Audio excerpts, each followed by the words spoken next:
Haven EMD FL9 locomotives were iconic to the East Coast, running over half a century with a successful career.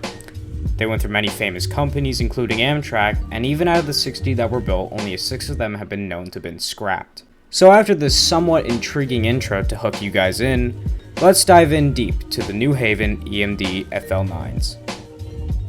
In the mid-50s, due to continuing large concerns of diesel emissions from locomotives pulling into Grand Central Terminal and Penn Station, causing possible respiratory disease concern, and also due to the state of American train travel. If you don't know how bad American train travel was, I'll link some videos below talking about it more in depth. But in a nutshell, it was so bad to the point of where sitting in traffic for 5 hours was better, or at least is what it felt like.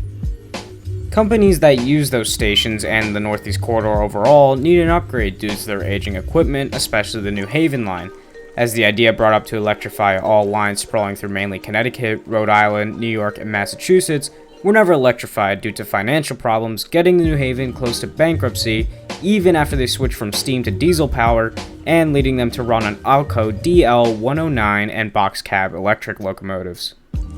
The 50s were also a time New Haven had began ordering new equipment to replace their aging fleet of freight and passenger service. So with the concerns and modernization of their fleet, New Haven in 1956 decided on the General Motors Electric Motive Division FL9 and purchased 60 of the locomotives, which had electric and diesel power. The FL9s are based off the FP9s with a V16 two-stroke diesel and a 660 VDC third rail electric motor. They also had an EMD 567C prime movers for the FL9's 2000 through 2029, or the EMD 567D1 prime movers for the FL9's 230 through 259. They also contained steam generators for passenger cars. Their configuration had a B-A1A wheel arrangement to support the extended body storing the new electric power, and a 4-foot 8.5-inch gauge. They were 59 feet in length and weighed 287,000 pounds. They had a 9,072 cubic inch displacement and a full-width cowl body. The locomotives were DC or direct current locomotives, meaning the power will only generate in one current, containing DC generators and traction motors. The locomotives also contained air brakes. In the beginning of their lives, back in the late 1950s to early 1960s, the FL9s used Hancock whistles to help replicate steam whistles. Unfortunately, they would have to be replaced by modern air whistles after the New Haven was absorbed by Penn Central. The FL9s were a huge success to New Haven. They decided to remove all but 2 electric locomotives from their fleet and replace them with the new FL9s. Even though they were underpowered compared to some of their just retired equipment and struggled to haul freight when they were rarely used for freight, they also had a third rail, meaning they could now use Grand Central and Penn Station without emitting diesel fumes and then convert back to diesel once out of the stations. The FL9s ran through all of New Haven-owned rail lines until the fall of American train travel and the loss of the now bankrupt and struggling New Haven Railroad. In 1954 through 1955, damage from a hurricane which later caused massive flooding damage and strong competition from car and the new air travel led to the struggling New Haven line to file for bankruptcy 2 times, its final time in 1961. As 8 more years passed, things were not getting better for the New Haven line, which led to the trustees of Richard Smith, William Kirk, and Harry Dorrigan to have all of their company absorbed by Penn Central.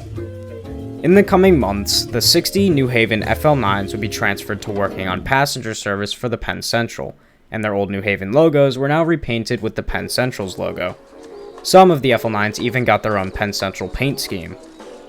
But as most rail enthusiasts know, Penn Central would follow soon after the New Haven line and be merged with Amtrak in 1976 after filing for bankruptcy, supplying them with 12 FL9s, 6 of them being rebuilt, and all were retired in 1996. The other 48 would stay with Penn Central but had its services cut by 40% until Conrail dissolved Penn Central by the end of 1976. Oh yeah, and Conrail, the freight company, yeah, that's right, they got their own commuter service, with top-of-the-line nasty conditions for rail travel in the 1970s, and no service whatsoever. That's what we want to all ride on, Conrail. Okay, with all the shenanigans out of the way, let's continue. Conrail's commuter service would also now operate the Metro North service, and during this time, the FL9s would also have their steam generators replaced with diesel ones, unfortunately replacing the Hancock air whistles for the more modern air horns, and getting the Penn Central blue and yellow Conrail logo paint scheme. But then again, Conrail would follow soon after New Haven and Penn Central and was unprofitable, being dissolved into multiple companies and forming Metro-North in 1983, being the last company to take them again. Geez, how many more companies are gonna go bankrupt? The American rail transportation was really in the gutter.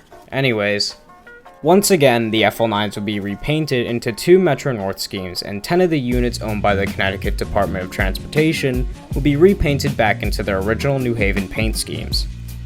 From then on till the early 1990s, the nearly 40-year-old locomotives were starting to show their age, and Metro-North needed to find a replacement for these veterans of the rails.